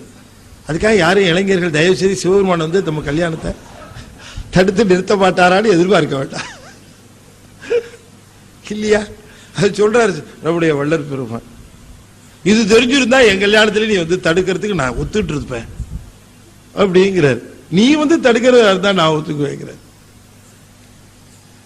ஒண்ணுக்கு ரெண்டா செய்வார் சுவாமி. கருணையே வடிவமானவர் சிவம்.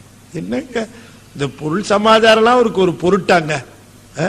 எல்லா அண்டங்களுக்கும் தலைவனாக இருக்கிற சிவபெருமான அந்த சிவபெருமான் அகில உலகம் அகில அண்டங்கள் அத்துணைக்கும் தலைவனாக இருக்கிற ஒருவனுக்கு நம்ம கேட்கிற பொருள்லாம் ஒரு பொருட்டா என்ன?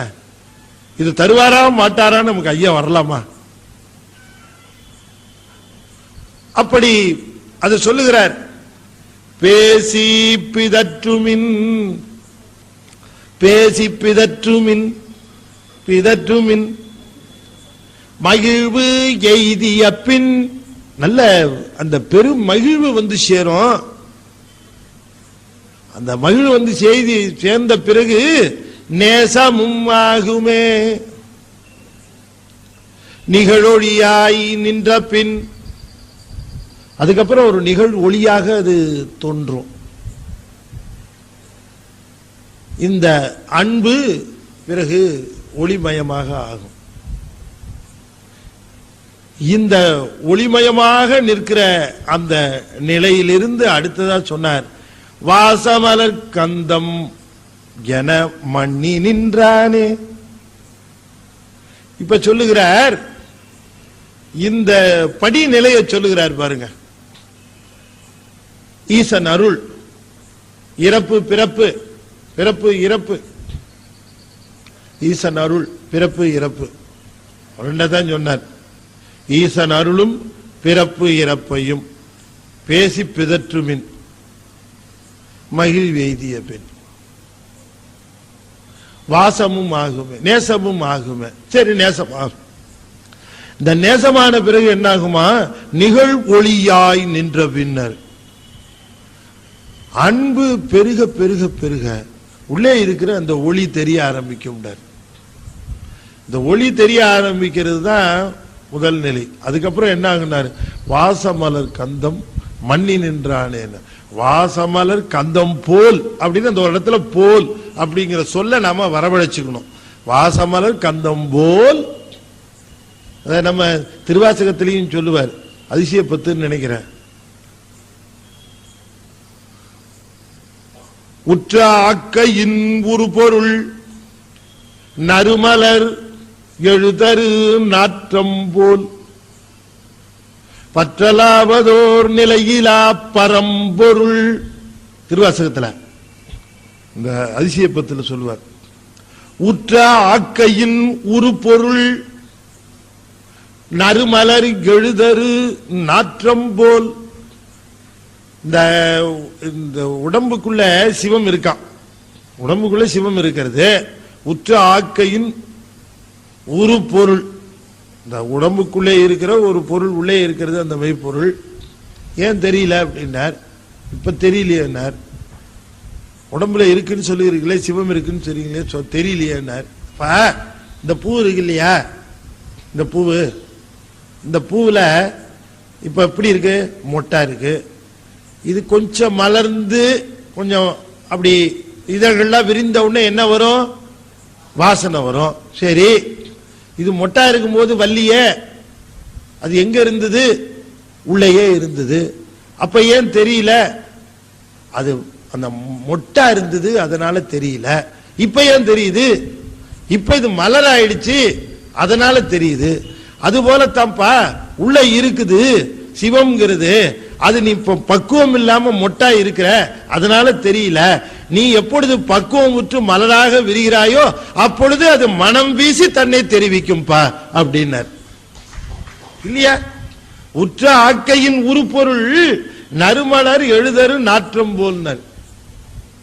உள்ள இருக்கு, அந்த மலர்ல இருந்து வாசனை வெளியில இருந்து கொண்டு வந்தா அடிச்சாங்க, உள்ளதான் இருக்கு. அது சூட்சமமாக இருக்கிறது. வாசனை என்பது சூட்சமா இருக்குது.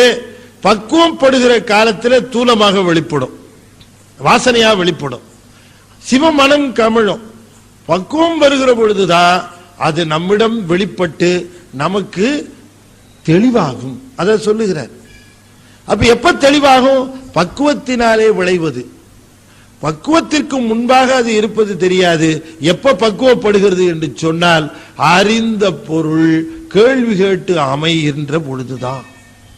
எந்த பொருளை அறிந்திருக்கிறோமோ, ஈசன் அருள், பிறப்பு இறப்பு இவற்றை பற்றி எல்லாம் பேசி பிதற்றி அதை கேட்கணும். கேள்வி ஞானத்தினாலே மகிழ்வது. இந்த கேள்வி ஞானத்தினாலே கேட்டு அமைவதினாலே அதனுடைய தத்துவத்தையும் அதனுடைய உண்மையையும் நாம் அறிந்த பின் ஏற்படுவது மகிழ்வு. அதுதான் உண்மையான மகிழ்வு. அந்த மகிழ்வு எய்திய பின் நேசம் அது ஆகுமே, அதுதான் நேசமாகும். என்ன நேசம், அன்பு. நேசம்னா அன்பு. அந்த அன்பு விளையும். அன்பு விளைந்ததினாலே, இந்த அன்பினாலே விளைவது, இந்த அன்பு விளைவதினாலே என்ன நிகழும்னு சொன்னார். அப்பொழுது ஏற்படுகிற ஒரு மனம் இருக்கிறது, சிவமனம். அதிலே இந்த ஆன்மாவானது திளைக்கும். அப்ப அவர் வந்தாலே சிவமனம் கமழுகிறது அப்படின்னு சொல்றோம் இல்லையா. சிவமனம் கமழ்கிறது அப்படின்னு சொன்னா சிவானுபூதி செல்வர்கள் சிவா மனம் கமழ்கின்றவர்களாக இருப்பார்கள். அவர்கள் சொல்லுகிற சொல்லு, அவர்கள் பேசுகிற பேச்சு, அவர்கள் நடக்கின்ற நடவடிக்கைகள் இத்தனையும் பார்க்கிற பொழுது அவரிடம் சிவமனம் பரவுவதை தெரிந்து கொள்ளலாம். அந்த அனுபூதி செல்வரிடம் சென்று சேர், அவரிடம் கேட்டு தெரிந்து கொள்.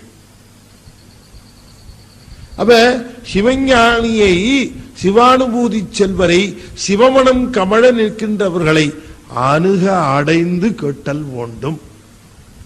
அப்படி கேட்கிற பொழுது உமக்கு சிவன் அருள், பிறப்பு இறப்பு, நமக்கு இருக்கக்கூடிய மிகப்பெரிய சூட்சமும் பிறப்பும் இறப்பும் தான்.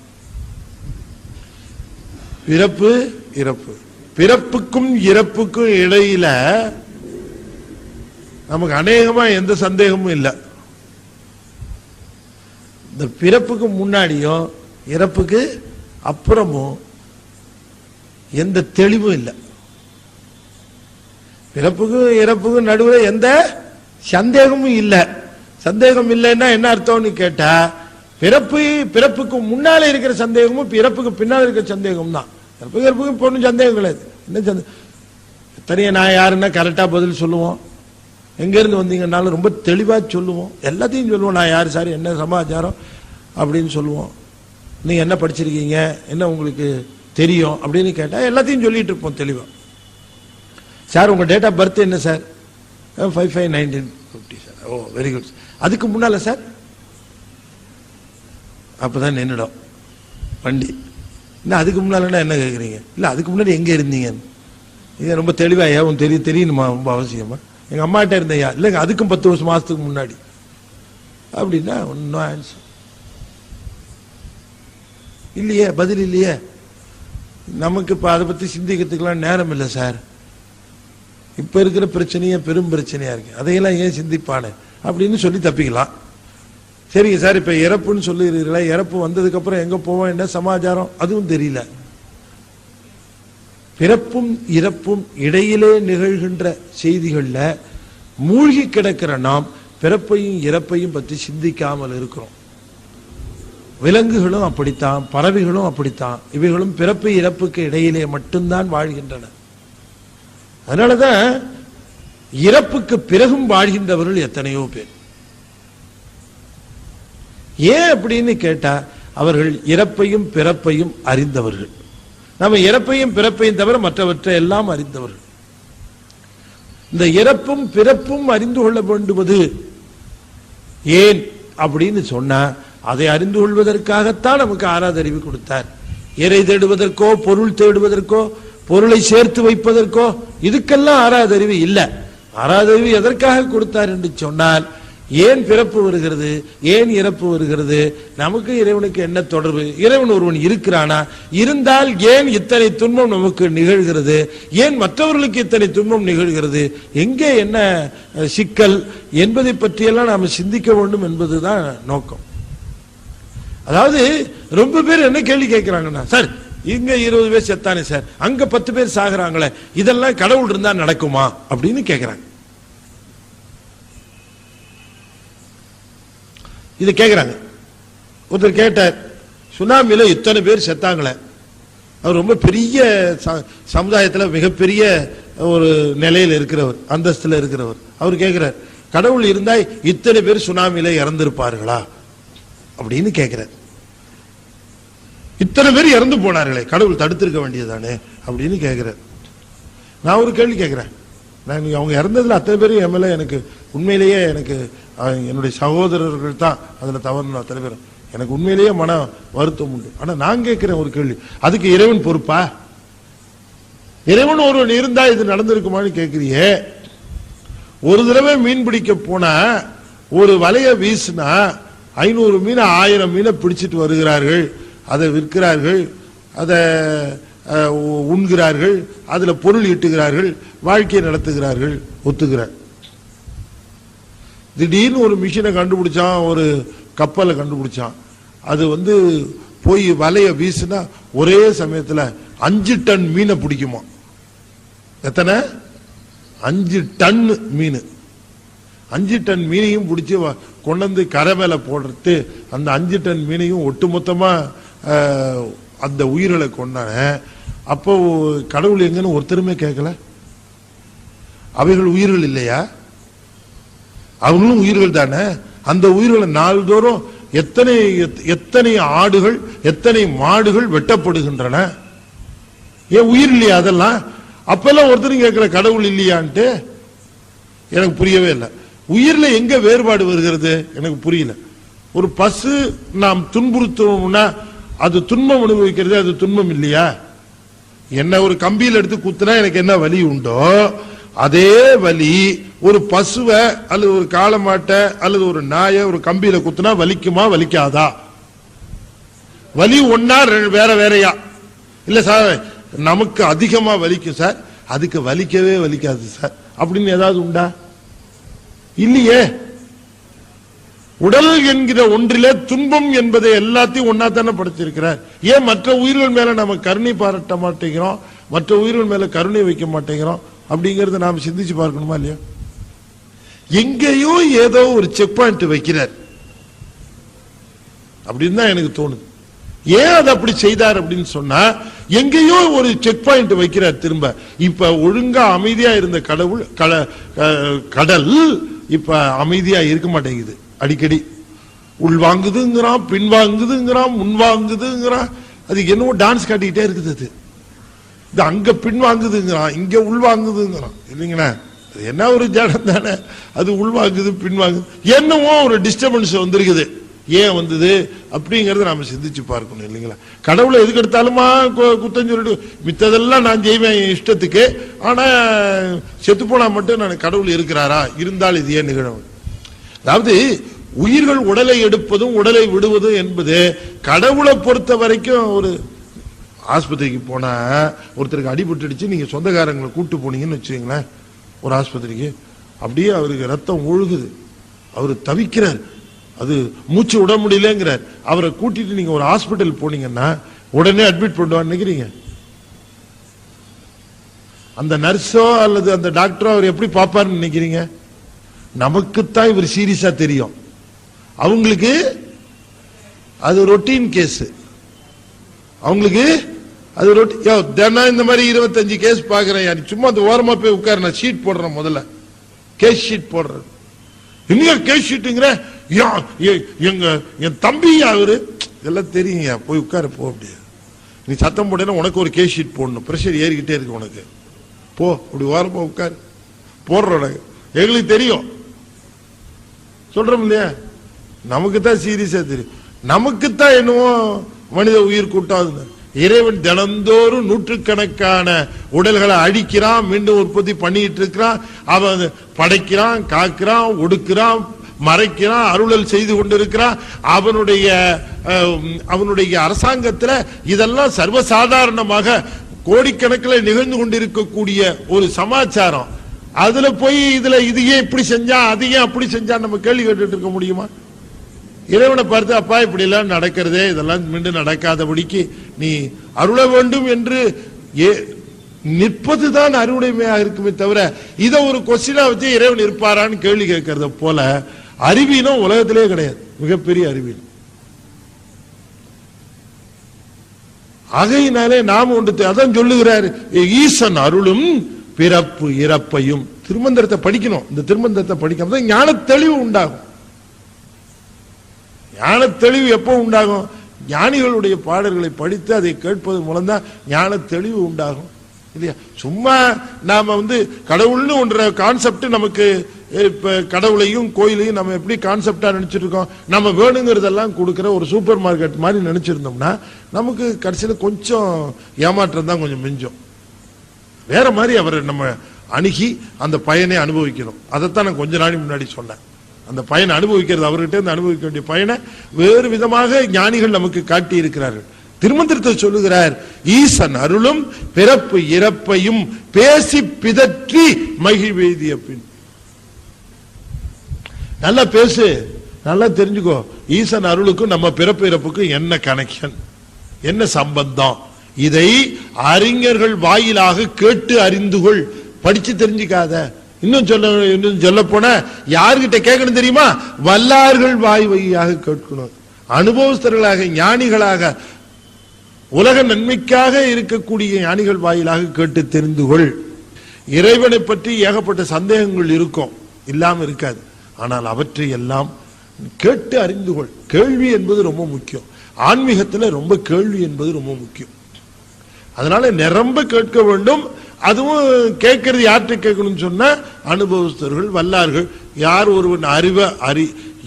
ஒருவர் அறிவார், அறிந்த பின்னர், முந்தின பாட்டில். அதனாலதான் எனவே ஞானிகளுடைய கூற்றை நிரம்ப நல்ல சிந்தனையோடு கேட்டு மகிழுங்கள். மகிழ்வடைந்த பின் ஈசன்பால் அன்பை பெருக்குங்கள், நேசத்தை வளர்த்துக் கொள்ளுங்கள். அதை வளர்த்து கொண்ட பிறகு உங்களிடம் சிவமனம் கமழும். அப்படி சிவமனம் கமழ்ந்தவரிடம் சென்று சேருங்கள் என்று சொல்லுகிறார். அடிப்படையாக என்ன சொல்லுகிறார் சுவாமி என்று சொன்னால், ஆன்மீக விஷயத்தில நமக்கு நிரம்ப ஐயங்கள் ஏற்படும். அந்த ஐயங்கள் அருளாளர்கள் அருளி செய்த பாடல்களை, அவர்கள் செய்த செய்திகளை ஓதுவதன் மூலமாக நாம் ஓரளவு புரிந்து கொள்ள முடியும். ஆனாலும் கூட அப்படி ஓதுகின்ற பாடல்களையும் ஓதுகின்ற செய்திகளையும் உண்மையாக உணர்ந்து கொள்வதற்கு நல்ல வல்லவரிடம் சென்று அவர்கள் வாய்மொழியாக கேட்டு தெரிந்து கொள்ளுங்கள். அப்படி அவர்கள் மூலமாக கேட்கிற பொழுது உங்களுக்கு ஏற்படக்கூடிய ஐயங்கள் நீங்கும், சிவன்பால் நேசம் பெருகும். அதனால் உங்களுடைய வாழ்விலே மகிழ்வு எய்தும். மகிழ்வு வந்த பிறகு உங்களிடம் சிவமனம் கமழும் என்கிற அந்த செய்தியை இந்த கேள்வி கேட்டு அமைதல் என்கிற பகுதியில சுவாமிகள் மிக அற்புதமாக சொல்லி இருக்கிறார் என்று சொல்லி, திருமந்திரத்தில் நம்மளை அந்த கல்விங்கிற பகுதிக்கு பிறகு இதை அமைத்து நம்மளை படிப்படியாக அழைத்து சொல்லுகிறார். முதல் தந்திரம் முழுக்க நீங்க எப்படின்னா, நம்மை மந்திரங்களுக்கு இரண்டாம் தந்திரத்தில் நம்மளை இதுல ப்ரிப்பரேஷன் பண்றார், நம்மளை பதப்படுத்துறார். சமையல் ஆரம்பிக்கிறதுக்கு முன்னாடி நம்ம என்ன பண்ணணும்? முதல்ல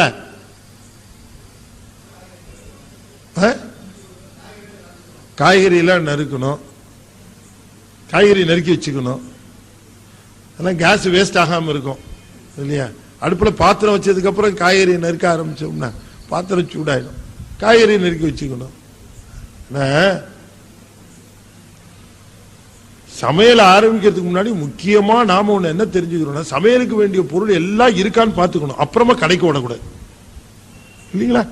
எல்லாத்தையும் முன்னால பிரிலிமினரியா ஏற்பாடு பண்ணி வச்சுக்கணும். அத்தனை பொருள் தயாரா இருக்கா, அத்தனையும் பக்குவப்படுத்தி வச்சிருக்கோமா, சரி இப்ப உடனே சமையல் ஆரம்பிப்போம் அப்படின்னுட்டு ஆரம்பி. அது போல சரியை கிரியை யோகம் ஞானங்கிறது எல்லாம் சிவனை அடைவதற்குரிய நெறிகள். அவற்றையெல்லாம் நீங்க தெரிஞ்சுக்கணும். அதுக்கு முன்னால உங்களை எல்லாத்தையும் ரெடி பண்ணிக்கிறேன் அப்படிங்கிறது தான் முதல் தந்திரம். அதுல நம்ம ஒரு மாதிரி பக்குவப்படுத்துறார் திருமூலர். நம்ம ஓரளவு பக்குவப்படுத்திய பிறகு இரண்டாம் தந்திரத்துல செலுத்துகிறார். திருமந்திரத்தை கேட்கிற பொழுது அறிவுல தெளிவு ஏற்படும். நான் அதான் திரும்ப திரும்ப சொன்னேன். தொடர்ந்து கேட்கிற பொழுது திருமந்திரத்தை சிந்தனை செய்கிற பொழுது அறிவு தெளிவும், அந்த தெளிவினாலே ஏற்படுகிற ஆனந்தமும் சிவானந்த விளைவும் திருமந்திரம் மாதிரி ஒரு நூல் தருவதற்கு வேறு நூல் ஈடு இணையே கிடையாது. ஏன்னா அதுதான் சாத்திரத்தையும் தோத்திரத்தையும் ரெண்டையும் ரொம்ப அற்புதமா ஹைபிரிடா தந்திருக்கு. ரெண்டையும் எங்கெங்க இணைக்கணுமோ அங்கங்க இணைத்து மிக அற்புதமாக மலர்ந்த நூல். அதை சிந்திப்பதற்கு நமக்கு பெரிய வாய்ப்பு கிடைச்சிருக்கு. திருமந்திரத்தில் உபதேச பகுதி முழுமையும் அடியன் இந்த நூல் திருமந்திர உபதேச பகுதி அந்த நூல் திரும்ப வந்திருக்குது, அது இருக்கு.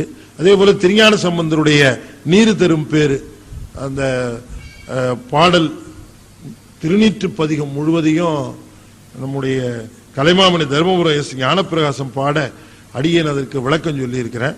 அந்த சீடியும் 50 ரூபா, இதுவும் 50 ரூபா, இதுவும் இருக்கு. வேணுங்க யார் நிரம்ப அன்பர்கள் வாங்கியிருப்பீர்கள். வாங்காத அன்பர்கள் யாரும் சில பேர் சொன்னாங்க போன தடவைக்கு முந்தின தடவை அது இருக்கான்னு.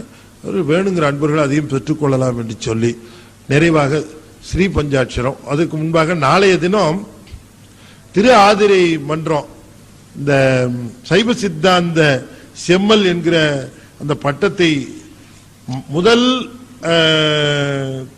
குழு மாணவர்களுக்கு வழங்குகிறது. 2 வருடம் படித்தார்கள் அந்த மாணவர்கள். அவர்களுக்கு நாளைக்கு அந்த பட்டத்தை வழங்கி 2ஆம் குழு துவங்குகிறது. 2 வருட பட்டப்படிப்பை இவர்கள் முடித்திருக்கிறார்கள். கிட்டத்தட்ட 100 மாணவர்களுக்கு மேல சித்தாந்த செம்மல் பட்டம் வாங்கி நாளை தினம் அந்த விழா மிகச் சிறப்பாக நிகழ இருக்கிறது. 2வது தொகுப்பு 2008 ஜனவரியிலிருந்து இது முடிஞ்சிருச்சு. 2010 ஜனவரியிலிருந்து 2011 டிசம்பர் வரைக்கும் நடக்க இருக்கு. அதுக்கான சேர்க்கை நாளை தினம் நிகழ இருக்கிறது. நாளை தினம் நம்முடைய டி நகர்ல ராமகிருஷ்ணா ஸ்கூல்ல அது நிகழ இருக்கிறது. முடிந்த அன்பர்கள் அதிலேயும் சிறந்த அறிஞர்கள்லாம் வந்து பங்கு பெறுகிறார்கள். காலை முதல் நிகழ்ச்சிகள் இருக்கிறது. முடிந்த அன்பர்கள் அதிலேயும் பங்கு பெறலாம் என்று சொல்லி இந்த சித்தாந்த வகுப்பிலையும் சேர்ந்து பங்கு பெற வேண்டும் என்று சொல்லிவிட்டு இப்பொழுது ஸ்ரீ பஞ்சாட்சரம் 5 முறை ஓதுவேன். அன்பர்கள் தொடர்ந்து ஓத வேண்டும். நீங்க வீட்டுக்கு போய் தான் சாப்பிட போறீங்க, எனக்கு நல்லா தெரியும். ஆனாலும் இப்பவே சாப்பிட்ட மாதிரி சொல்லணும். அத குரல் ஒலிக்கணும், சத்தமா வரணும்னு கைலாயத்துக்கே கேட்கிற மாதிரி சொல்லணும். அந்த நமச்சிவாய மந்திரத்தை ஓங்கி ஒலிக்க வேண்டும். ஓம் நமச்சிவாய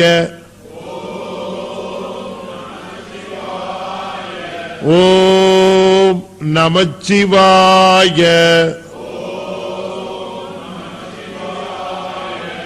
ஓம் நமச்சிவாய ஓம் நமச்சிவாய ஓம் நமச்சிவாய. திருச்சிற்றம்பலம். நாம இன்னும் ஒரு 4-5 வகுப்புகள்ல முதல் தந்திரம் நிறைவு பெற்றுடும். இன்னும் ஒரு 4-5 தலைப்பு தான் இருக்குது. அது ஒரு 4-5 வகுப்புகள்ல அது நிறைவு பெற்றுடும். பிறகு 2வது தந்திரம் நாம் துவங்கலாம் என்று சொல்லி அதுலதான் புராணங்களை பத்தி எல்லாம் சொல்ற. புராணங்கள்ல இத்தனை புராணம் இருக்க, இந்த புராணத்தினுடைய உண்மையான தத்துவம் என்ன திருமுறர் விளக்குற மாதிரி அவ்வளவு அற்புதமா விளக்க முடியாது. நாம புராணத்தை எல்லாம் இப்ப வேற கோணத்துல தெரிஞ்சிருப்போம். ஆனா திருமுறர் சொல்லுகிறார் அந்த புராணத்தினுடைய உண்மையான கருத்து என்ன என்று சொல்லுகிறார். அதுலதான் இந்த சுவாமி விளங்கக்கூடிய அட்ட வீரட்டான தலங்களை பத்தி ரொம்ப அற்புதமா பேசுற. வேறு எந்த நூல்லையும் அட்ட வீரட்டான தலங்களை பத்தி இல்ல.